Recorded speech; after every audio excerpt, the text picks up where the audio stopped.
নমস্কার বন্ধুরা, আমি সোমা। গোপালের হেসেল চ্যানেলে আপনাদের সবাইকে স্বাগত। অনেককেই বলতে শুনি নিরামিষ রান্নার দিনে কি রান্না করব এটা চিন্তা করেই নাকি তাদের ঘুম উড়ে যায়।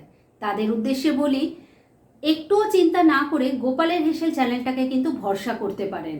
কেননা এই চ্যানেলে প্রত্যেক দিন আমি দুর্দান্ত স্বাদের সব নিরামিষ রেসিপি শেয়ার করি, যার আজকেও কিন্তু অন্যথা হয়নি। আজকেও নিয়ে এসেছি চটজলদি দারুণ টেস্টি একটি রেসিপি, যা ভাত রুটি দুটোর সাথে খেতে খুব ভালো লাগবে। তাই চলুন সময় নষ্ট না করে রান্নাটা করে ফেলি। আজকে গাটি কচু দিয়ে দুর্দান্ত স্বাদের একটা রান্না করছি, আর তার জন্য প্রথমেই এই কচুগুলোকে সেদ্ধ করে নিতে হবে। আর তার জন্য প্রেশার কুকারের মধ্যে আমি দিয়ে দিয়েছি। আমি এখানে প্রায় 400 গ্রাম পরিমাণ গাটি কচু নিয়েছি, আপনারা নিজেদের প্রয়োজন অনুযায়ী নেবেন। এবার লিডটা লাগিয়ে দিচ্ছি, আর মিডিয়াম ফ্লেমে রেখে একটা হুইসেল পড়লেই কিন্তু এটা সেদ্ধ হয়ে যাবে। এর থেকে বেশি যদি হুইসেল দেন তাহলে কিন্তু গাটি কচু একদম নরম হয়ে যাবে, রান্না করতেও অসুবিধা হবে। তাই একটা হুইসেল পড়ুক, তারপর পুরো প্রেশারটা বেরিয়ে যাওয়ার পর আমি নেক্সট স্টেপের দিকে এগোবো। প্রেশার কুকারে গাটি কচুগুলো যে সেদ্ধ হতে দিয়েছিলাম, একটা হুইসেল পড়ে গেছে, তবে এক্ষুনি তো লিডটা খুলতে পারছি না, তাই জন্য এই রান্নার মশলাগুলো বানিয়ে ফেলছি, তাহলে রান্নাটা অনেক ফাস্ট হয়ে যাবে।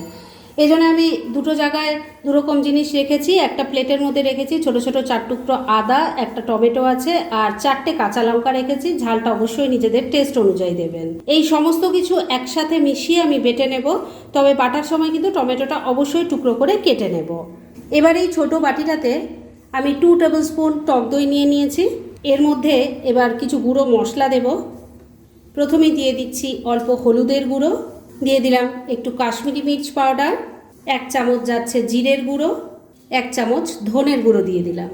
এবার অল্প জল দিয়ে দিচ্ছি। এবার সব কিছু খুব ভালো করে মিশিয়ে নিচ্ছি। সমস্ত কিছু মিশিয়ে নিয়ে মশলার পেস্টটা তৈরি করে রেখে দিয়েছি। এবার এটাকে এক সাইডে রেখে দিচ্ছি। রান্নার জন্য সমস্ত মশলাগুলো তৈরি করে রেখে দিয়েছি, আর ওইদিকে প্রেশার কুকারে একটা হুইসেল পড়ার পর আমি তো গ্যাসটা বন্ধ করে দিয়েছিলাম, আর তারপর পুরো প্রেশারটা বেরিয়ে যাওয়ার পর আমি প্রেশার কুকার থেকে এই গাটি কচুগুলো বার করে নিয়েছি। দুবার ঠান্ডা জলে ভালো করে ধুয়ে নিয়েছি, না হলে তো হাত লাগানো যাবে না, খুব গরম আছে। আর এবার কিন্তু এটা অসুবিধা হবে না খোসা ছাড়াতে। তাহলে আমি এই সবগুলোর এইভাবে খোসা ছাড়িয়ে টুকরো করে কেটে নিয়ে তারপর নেক্সট স্টেপের দিকে এগোবো। সেদ্ধ করা কচুগুলোকে খোসা ছাড়িয়ে টুকরো করে কেটে নিয়েছি, আর এবার মূল রান্না শুরু করছি। তার জন্য কড়াইয়ে সর্ষের তেল দিয়ে গরম করে নিয়েছি। এর মধ্যে প্রথমেই অল্প নুন দিয়ে দিলাম, দিয়ে দিচ্ছি অল্প হলুদের গুঁড়ো। এবার গাটি কচুগুলো ভেজে নেব, তাই দিয়ে দিচ্ছি। ফ্লেমটাকে মিডিয়ামে রেখে এই সেদ্ধ করা কচুগুলোকে ভালো করে ভাজা ভাজা করে নিচ্ছি। কচু ভালো করে ভেজে রান্না করলে এর যে স্লিপারি ব্যাপারটা থাকে সেটাও চলে যায়, আর খেতেও টেস্টি হয়। সেদ্ধ করা কচুর টুকরো ভাজা ভাজা করে নিয়েছি। এবার এগুলো তুলে নিচ্ছি। ভেজে রাখা কচুর টুকরোগুলো তুলে রেখে দিয়েছি, আর তারপর আবারও সামান্য একটু সর্ষের তেল দিয়ে গরম করে নিয়েছি। এর মধ্যে প্রথমেই দিয়ে দিচ্ছি অল্প গোটা জিরে, দিয়ে দিচ্ছি অল্প একটু জোয়ান। কচুর রান্না খেয়ে যদি কারোর গ্যাস অম্বল হয়, এই জোয়ানটা দিলে কিন্তু আর হবে না। এর সাথেই যাচ্ছে একটা তেজপাতা, একটা শুকনো লঙ্কা, অল্প একটু হিংও দিয়ে দিলাম। এবার ফোড়নটা ভাজা ভাজা করে নিচ্ছি। ফোড়নটা ভাজা ভাজা হয়ে গেছে। এবার এর মধ্যে দিয়ে দেব আদা, টমেটো আর কাঁচা লঙ্কার পেস্ট। ভালো করে মিশিয়ে নিয়ে মশলাটাকে একটু কষিয়ে নিচ্ছি।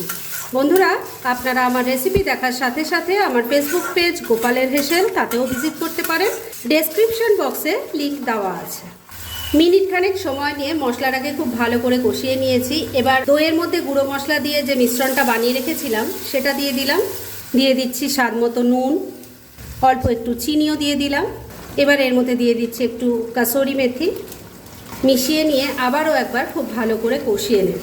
এইভাবে ধাপে ধাপে জিনিস দিয়ে বারে বারে কষিয়ে নিলে রান্নার টেস্ট যে কি অপূর্ব হয়, সেটা এই রান্নাটা একবার ট্রাই করুন, তাহলেই বুঝতে পারবেন। কাসুরি মেথিটা দিয়েও ভালো করে মিশিয়ে নিয়ে মিনিট খানেক সময় নিয়ে আবারও কষিয়ে নিলাম। এবার ভেজে রাখা কচুর টুকরো দিয়ে দিচ্ছি। মশলার সাথে খুব ভালো করে মিশিয়ে কষিয়ে নেব। বন্ধুরা, আপনারা আমার রেসিপি দেখার সাথে সাথে আমার ফেসবুক পেজ গোপালের হেসেল, তাতেও ভিজিট করতে পারেন। ডেসক্রিপশন বক্সে লিঙ্ক দেওয়া আছে। সমস্ত কিছু মিশিয়ে নিয়ে মিনিট 2 সময় নিয়ে রান্না করে নিয়েছি। এবার গ্রেভির জন্য এর মধ্যে উষ্ণ গরম জল দিয়ে দিচ্ছি। এবার সব কিছু ভালো করে মিশিয়ে নিচ্ছি।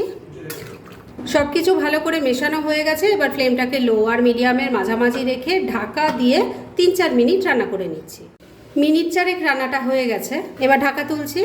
আমি কিন্তু মাঝে দুবার ঢাকা তুলে একটু নাড়াচাড়া করে দিয়েছিলাম আর নুন মিষ্টিটা চেক করে নিয়েছিলাম। রান্না মোটামুটি রেডি হয়ে এসছে।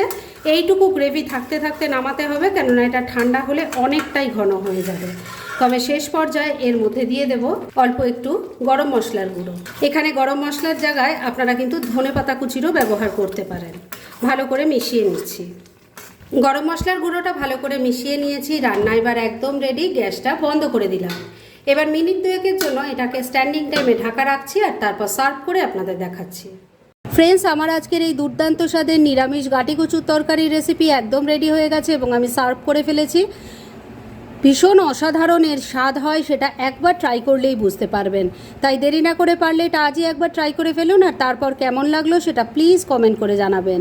এরকম ধরনের অনেক ভালো ভালো নিরামিষ রান্নার রেসিপি আপনারা গোপালের হেসেল সার্চ করলেই পেয়ে যাবেন, যার মধ্যে থেকে কিছু কিছু আমি সাজেস্টেড বক্সেও দিয়ে দেব, সেখান থেকেও আপনারা দেখে নিতে পারেন। তাই গোপালের হেসেল অবশ্যই ভিজিট করুন। আর আপনারা কেমন ধরনের রেসিপি চাইছেন সেটাও কিন্তু আমাকে জানাতে পারেন। আমি চেষ্টা করব সেই সব রেসিপিগুলো আপনাদের সাথে শেয়ার করার। আর আমার আজকের এই রেসিপি যদি আপনাদের ভালো লাগে আর ইউজফুল বলে মনে হয়, তাহলে যারা এখনও আমার চ্যানেলটাকে সাবস্ক্রাইব করেননি তারা প্লিজ সাবস্ক্রাইব করুন। তাহলে আজকের মতো এখানেই শেষ করছি। পরদিন আবার এরকমই কোনো ভালো রেসিপি নিয়ে চলে আসব। আপনারা সবাই খুব ভালো থাকুন, সুস্থ থাকুন।